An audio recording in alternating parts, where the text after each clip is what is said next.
Dear students, in this session we are going to discuss about 8th standard chemistry, unit 12, atomic structure. Let's see the introduction. Every substance in our surrounding is made up of unique elements. There are 118 elements identified worldwide so far. Out of these elements, 92 elements occur in the nature and the remaining elements are synthesized in the laboratories. Copper, iron, gold and silver are some of the elements found in the nature. Each element is made up of similar minute particle called atoms. For example, the element gold is made up of gold atoms which determine its characteristics. The word atom is derived from the Greek word atomos. It means smallest divisible particle and atomos means smallest indivisible particle. Ancient Greek philosophers like Democritus have spoken about atoms. Even our Tamil poet Avayar has mentioned about atoms in her poem while describing Tirukural.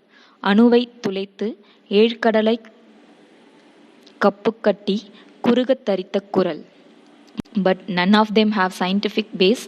The first scientific theory about atom was given by John Dalton. Followed by him, J.J. Thomson and Rutherford have given their theory about atom. In this lesson, we will study how atomic theories evolved at different times. We will also study about valency, molecular formula, rules for remaining chemical compounds, and balancing chemical equations. First, we are going to see Dalton's atomic theory. John Dalton provided a basic theory about the nature of matter. He proposed a model of atom known as Dalton's atomic theory in 1808. Based on his experiments, the main postulates of Dalton's atomic theory are all the matters are made up of extremely small particles called atom. Atoms of the same element are identical all in aspects. Atoms of different elements have different size and masses and possess different properties. Atoms can neither be created nor be destroyed. That is, atom is indestructible. Atoms of different elements may combine with each other in a fixed simple ratio to form molecules. So then atom is the smallest particle of matter that takes part in a chemical reaction. First, we are going to see Dalton's atomic theory. John Dalton provided a basic theory about the nature of matter. He proposed a model of atom known as Dalton's atomic theory in 1808. Based on his experiments, the main postulates of Dalton's atomic theory are all the matters are made up of extremely small particles called atom. Atoms of the same element are identical all in aspects. Atoms of different elements have different size and masses and possess different properties. Atoms can neither be created nor be destroyed. That is, atom is indestructible. Atoms of different elements may combine with each other in a fixed simple ratio to form molecules. So then atom is the smallest particle of matter that takes part in a chemical reaction. Advantages of Dalton's atomic theory. Dalton's theory explains most of the properties of gas and liquids. This explains the law of chemical combination and the law of conservation of mass. They are explained at the last section. This theory helps to recognize the molecular difference of elements and compounds. Advantages of Dalton's atomic theory. Dalton's theory explains most of the properties of gas and liquids. This explains the law of chemical combination and the law of conservation of mass. They are explained at the last section. This theory helps to recognize the molecular difference of elements and compounds. Now, limitations of Dalton's atomic theory. Atom is no longer considered as the smallest indivisible particle. Atoms of the same element have different masses. Atoms of the different elements may have same masses. Substance may made up of the same kind of atoms may have different properties. Example, coal, graphite, and diamond are made up of carbon atoms, but they differ in their properties. Fundamental particles. In 1878, Sir William Crookes, while conducting an experiment using a discharge tube, found certain visible rays traveling between two metal electrodes. These rays are known as Crookes rays or cathode rays. The discharge tube is used in the experiment is now referred as Crookes tube or more popularly as cathode ray tube. Cathode ray tube is a long glass tube filled with gas and sealed at both the ends. It consists of two metal plates connected with high voltage. The electrode which is connected to the negative terminal of the battery is called cathode. The electrode connected to the positive terminal is called anode. There is a side tube which is connected to a pump. The pump is used to lower the pressure inside the discharge tube. Fundamental particles. In 1878, Sir William Crookes, while conducting an experiment using a discharge tube, found certain visible rays traveling between two metal electrodes. These rays are known as Crookes rays or cathode rays. The discharge tube is used in the experiment is now referred as Crookes tube or more popularly as cathode ray tube. Cathode ray tube is a long glass tube filled with gas and sealed at both the ends. It consists of two metal plates connected with high voltage. The electrode which is connected to the negative terminal of the battery is called cathode. The electrode connected to the positive terminal is called anode. There is a side tube which is connected to a pump. The pump is used to lower the pressure inside the discharge tube. Discovery of electrons. When a high electric voltage of 10,000 volts or more is applied to the electrode of the discharge tube containing air or any gas at atmospheric pressure, no electricity flows through the air. However, when the high voltage of 10,000 volts is applied to the electrodes of discharge tube containing air or any gas at very low pressure of about 0.001 millimeter of mercury, a greenish glow is observed on the walls of a discharge tube behind anode. These observations clearly show some invisible ray coming from the cathode. Hence, these rays are called cathode rays. Later, they were named as electrons. Discovery of electrons. When a high electric voltage of 10,000 volts or more is applied to the electrode of the discharge tube containing air or any gas at atmospheric pressure, no electricity flows through the air. However, when the high voltage of 10,000 volts is applied to the electrodes of discharge tube containing air or any gas at very low pressure of about 0.001 millimeter of mercury, a greenish glow is observed on the walls of a discharge tube behind anode. These observations clearly show some invisible ray coming from the cathode. Hence, these rays are called cathode rays. Later, they were named as electrons. Properties of cathode rays. The first property is the cathode rays travel in straight line from cathode towards anode. The rays are made up of material particles which have mass and kinetic energy. These rays are deflected by both electric and magnetic fields. They are negatively charged particles. The nature of the cathode rays does not depend on the nature of the gas filled inside the tube or cathode used. Properties of cathode rays. The first property is the cathode rays travel in straight line from cathode towards anode. The rays are made up of material particles which have mass and kinetic energy. These rays are deflected by both electric and magnetic fields. They are negatively charged particles. The nature of the cathode rays does not depend on the nature of the gas filled inside the tube or cathode used. Discovery of protons. The presence of positively charged particles in the atom has been precisely predicted by Goldstein based on the conception that the atom, being electrically neutral in nature, should necessarily possess positively charged particles to balance the negatively charged electrons. Goldstein repeated the cathode ray experiment by using a perforated cathode and applying a high voltage under low pressure. He observed a faint red glow on the wall behind the cathode. Since these rays originated from the anode, they were called anode rays or canal rays or positive rays. Anode rays were found as a stream of positively charged particles. Discovery of protons.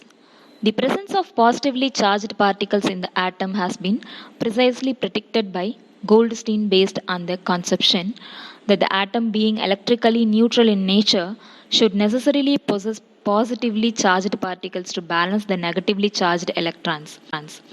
Goldstein repeated the cathode ray experiment by using a perforated cathode and applying a high voltage under low pressure. He observed a faint red glow on the wall behind the cathode.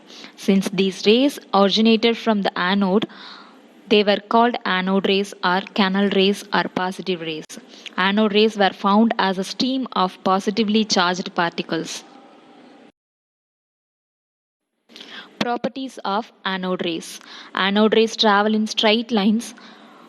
The rays are made up of material particles. These rays are deflected by electric and magnetic fields. Since they are deflected towards the negatively charged plate, they consist of positively charged particles. The properties of anode rays depend upon the nature of the gas taken inside in the discharge tube. The mass of the particle is the same as the atomic mass of the gas is taken inside the discharge tube. Discovery of neutrons. At the time of J.J. Thomson, only two fundamental particles were known. In the year 1932, James Chadwick discovered another fundamental particle called neutron. But the proper position of these particles in an atom was not clear till Rutherford described the structure of atom. You will study about the Rutherford's atom model in your higher classes. So the properties of neutrons is neutron carries no charges, it is a neutral particle. Now let us see Thomson's atom model. J.J. Thomson, an English scientist, proposed the famous atom model in the year 1904, just after the discovery of electrons. Thomson proposed that the shape of an atom resembles a sphere having a radius of order of 10 power minus 10 meter. The positively charged particles are uniformly distributed with electrons arranged in such a manner that an atom is electrically neutral. Thomson's atom model was also called the plum pudding model or the watermelon model. The embedded electrons resembled the seed of watermelon, while the watermelon's red mass represented the positive charge distribution. The plum pudding atomic theory assumed that the mass of an atom is uniformly distributed all over the atom. Now let us see Thomson's atom model. J.J. Thomson, an English scientist, proposed the famous atom model in the year 1904, just after the discovery of electrons. Thomson proposed that the shape of an atom resembles a sphere having a radius of order of 10 power minus 10 meter. The positively charged particles are uniformly distributed with electrons arranged in such a manner that an atom is electrically neutral. Thomson's atom model was also called the plum pudding model or the watermelon model. The embedded electrons resembled the seed of watermelon, while the watermelon's red mass represented the positive charge distribution. The plum pudding atomic theory assumed that the mass of an atom is uniformly distributed all over the atom. Limitations of Thomson's atom model. Thomson's atom model could successfully explain the electrical neutrality of atom. However, it failed to explain the following. Thomson's model failed to explain how the positively charged sphere is shielded from the negatively charged electrons without getting neutralized. This theory explains only about the protons and electrons and failed to explain the presence of neutral particle of neutron. Limitations of Thomson's atom model. Thomson's atom model could successfully explain the electrical neutrality of atom. However, it failed to explain the following. Thomson's model failed to explain how the positively charged sphere is shielded from the negatively charged electrons without getting neutralized. This theory explains only about the protons and electrons and failed to explain the presence of neutral particle of neutron. Valency. In order to understand valency of elements, clearly we need to learn a little about Rutherford's atomic model here. According to Rutherford, an atom consists of subatomic particles, namely proton, electron, and neutrons. Proton and neutrons are found the center of an atom called nucleus. Electrons are revolving around the nucleus in a circular path called orbits or shells. An atom has a number of orbits and each orbit has electrons. The electrons revolving in the outermost orbit called valence electrons. The arrangement of electrons in the orbit is known as electronic configuration. Atoms of all elements will tend to have a stable electronic configuration, that is, they will tend to have either 2 electrons or 8 electrons in their outermost orbit. The valence electrons in an atom readily participate in a chemical reaction, and so the chemical properties of an element are determined by these electrons. When molecules are formed, atoms combine together in a fixed proportion because each atom has different combining capacity. This combining capacity of an atom is called valency. Valency is defined as the number of electrons lost, gained, or shared by an atom in a chemical combination so that it becomes chemically inert. Valency. In order to understand valency of elements, clearly we need to learn a little about Rutherford's atomic model here. According to Rutherford, an atom consists of subatomic particles, namely proton, electron, and neutrons. Proton and neutrons are found the center of an atom called nucleus. Electrons are revolving around the nucleus in a circular path called orbits or shells. An atom has a number of orbits and each orbit has electrons. The electrons revolving in the outermost orbit called valence electrons. The arrangement of electrons in the orbit is known as electronic configuration. Atoms of all elements will tend to have a stable electronic configuration, that is, they will tend to have either 2 electrons or 8 electrons in their outermost orbit. The valence electrons in an atom readily participate in a chemical reaction, and so the chemical properties of an element are determined by these electrons. When molecules are formed, atoms combine together in a fixed proportion because each atom has different combining capacity. This combining capacity of an atom is called valency. Valency is defined as the number of electrons lost, gained, or shared by an atom in a chemical combination so that it becomes chemically inert. Types of valency. As we saw earlier, an atom will either gain or lose electrons in order to attain the stable electronic configuration. In order to understand valency in a better way, it can be explained in 2 ways depending on whether an atom gains or loses electrons. Atoms of all metals will have 1 to 3 electrons in their outermost orbit. By losing these electrons, they will have stable electronic configuration. So they lost them to other atoms in a chemical reaction and became positively charged. Such atoms which donate electrons are said to have a positive valency. For example, sodium atom, atomic number is 11, has 1 electron in its outermost orbit. In order to have a stability, it loses 1 electron and becomes positively charged. Thus, sodium has positive valency. Types of valency. As we saw earlier, an atom will either gain or lose electrons in order to attain the stable electronic configuration. In order to understand valency in a better way, it can be explained in 2 ways depending on whether an atom gains or loses electrons. Atoms of all metals will have 1 to 3 electrons in their outermost orbit. By losing these electrons, they will have stable electronic configuration. So they lost them to other atoms in a chemical reaction and became positively charged. Such atoms which donate electrons are said to have a positive valency. For example, sodium atom, atomic number is 11, has one electron in its outermost orbit. And in order to have a stability, it loses one electron and becomes positively charged. Thus, sodium has positive valency. Valency with respect to atoms. Valency of an element is also determined with respect to the other atoms. Generally, valency of an atom is determined with respect to hydrogen, oxygen, and chlorine. Valency with respect to atoms. Valency of an element is also determined with respect to the other atoms. Generally, valency of an atom is determined with respect to hydrogen, oxygen, and chlorine. Valency with respect to hydrogen.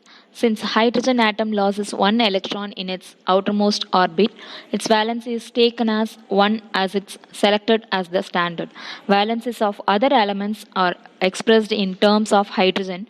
Thus, valency of an element can also be defined as the number of hydrogen atoms which combine with one atom of it. In hydrogen chlorine molecule, one hydrogen atom combines with one chlorine atom.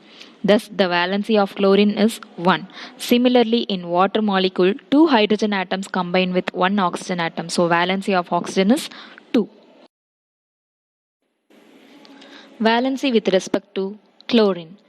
Since valency of chlorine is 1, the number of chlorine atoms with which one atom of an element can combine is called valency. In sodium chloride molecule, one chlorine atom combines with one sodium atom. So the valency of sodium is 1, but the magnesium chloride valency of magnesium is 2 because it combines with two chlorine atoms. Ions. In an atom, the number of protons is equal to the number of electrons, and so the atom is electrically neutral.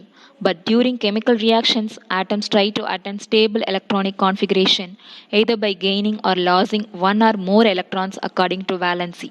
When an atom gains an electron, it has a more number of electrons and thus it carries negative charge.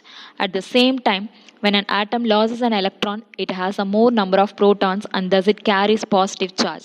These atoms which carry positive or negative charge is called ions.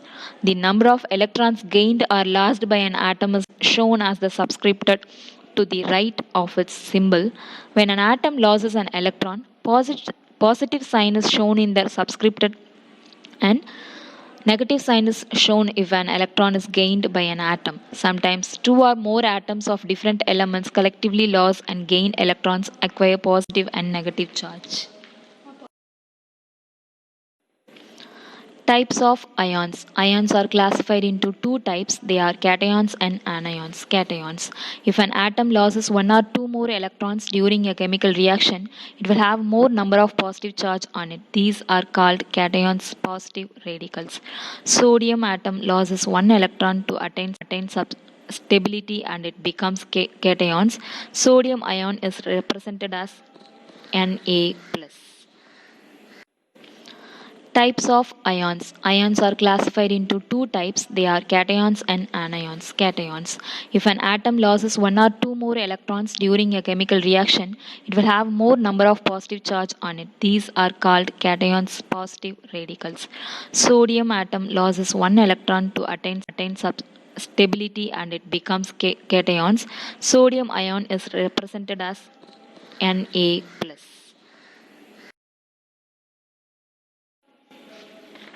Chemical formula or molecular formula. Chemical formula is the Southern notation of a molecule. It shows the actual number of atoms of each element present in a molecule of a substance. Certain steps are followed to write down the chemical formula of a substance. They are given below. Step 1. Write down the symbols of elements or ions side by side so that the positive radical is on the left and the negative radical is on the right hand side. Step 2. Write the valences of the two radicals above their symbols to the right in superscript. Step 3. Reduce the valences to simplest ratio if needed, otherwise interchange the valences of the element or ions. Chemical equation. A chemical equation is a shorthand representation of a chemical reaction with the help of chemical symbols and formula. Every chemical equation has two components, reactants and products. Reactants are the substances that take part in a chemical reaction, and the products are the substances that are formed in a chemical reaction. So the steps in writing the skeletal equation. Before writing the balanced equation of a chemical reaction, skeletal equation is written. The following are the steps involved in writing the skeletal equation. Write the symbols and formulae of each the reactants on the left hand side and join them by plus sign. It means positive sign. Write on the right hand side of arrow the symbols and formulae for each of the products. If the product is a gas, it should be represented by upward arrow, and if it is the precipitated, it should be represented by downward arrow. The equation thus written is called as skeletal equation. If the product is a gas, it should be represented by upward arrow, and if it is the precipitated, it should be represented by downward arrow. The equation thus written is called as skeletal equation. Laws of chemical combinations. By studying quantitative measurements of many reactions, it was observed that the reactions taking place between various substances are governed by certain laws. They are called as laws of chemical combinations. They are given below. Laws of conservation of mass, laws of constant proportion, law of multiple proportion, Gay-Lussac's law of gaseous volumes. In this lesson, we will study about the first two laws. You will study about law of multiple proportion and Gay-Lussac law of gaseous volume in standard 9th. Laws of chemical combinations. By studying quantitative measurements of many reactions, it was observed that the reactions taking place between various substances are governed by certain laws. They are called as laws of chemical combinations. They are given below. Laws of conservation of mass, laws of constant proportion, law of multiple proportion, Gay-Lussac's law of gaseous volumes. In this lesson, we will study about the first two laws. You will study about law of multiple proportion and Gay-Lussac law of gaseous volume in standard 9th. Law of conservation of mass. The law of conservation of mass, which relates the mass of the reactants and products during the chemical change, was stated by a French chemist Lavoisier in 1774. It states that during any chemical change, the total mass of the products is equal to the total mass of the reactants. In other words, the law of conservation of mass means the mass can neither be created nor be destroyed during any chemical reaction. Law of constant proportions. Law of constant proportion was proposed by the scientist Joseph Proust in 1779. He states that in the pure chemical compound in the element are always present in definite proportion by mass. He observed all the compounds with two or more elements and noticed that each of such compounds had the same elements in the same proportions. Irrespective of where the compound came from or who prepared it, for example, water obtained from different sources like rain, well, sea, and river will always consist of the same two elements, hydrogen and oxygen, in the ratio 1 is to 8 by mass. Similarly, the mode of preparation of compounds may be different, but their composition will never change. It will be a fixed ratio.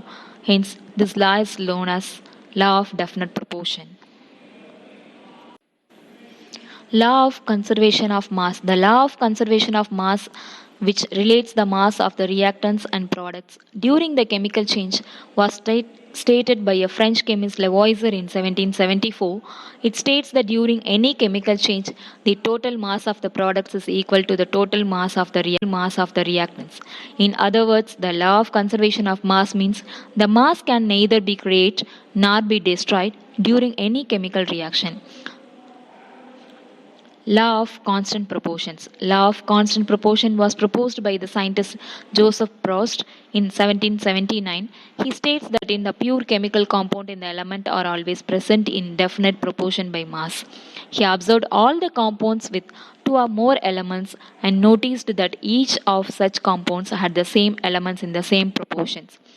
Irrespective of where the compound came from or who prepared it, for example, water obtained from different sources like rain, well, sea, and river will always consist of the same two elements, hydrogen and oxygen, in the ratio 1 is to 8 by mass. Similarly, the mode of preparation of compounds may be different, by their composition will never change. It will be a fixed ratio. Hence, this law is known as law of definite proportion.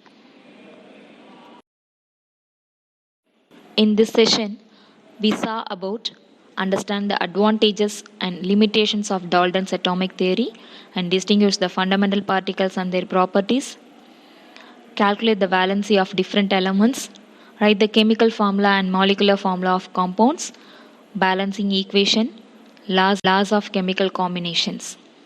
Thank you, students.